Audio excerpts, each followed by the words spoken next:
Napatay naman sa isang engkwentro ang isang kilala umanong drug pusher at gun for hire sa Caloocan.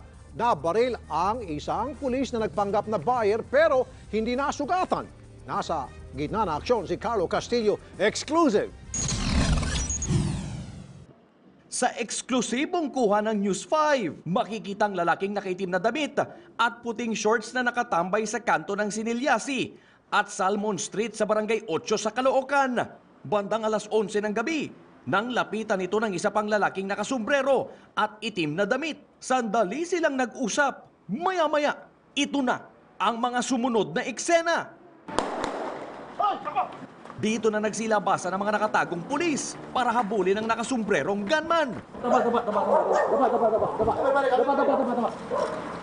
Atras. May baril.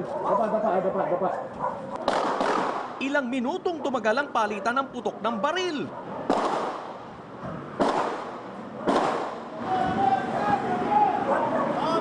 Dapa, may baril.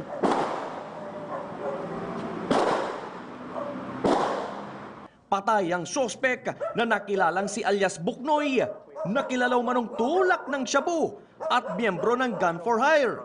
Ang lalaki naman ang unang binaril ng sospek, isang pulis na nagpanggap na buyer.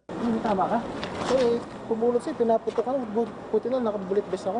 Narecover sa napatay na sospek ang isang kalibre 45 baril, mga marijuana, hinihinalang shabu, mga plastik at timbangan. Payo naman ang otoridad sa mga sospek ng iligal na droga.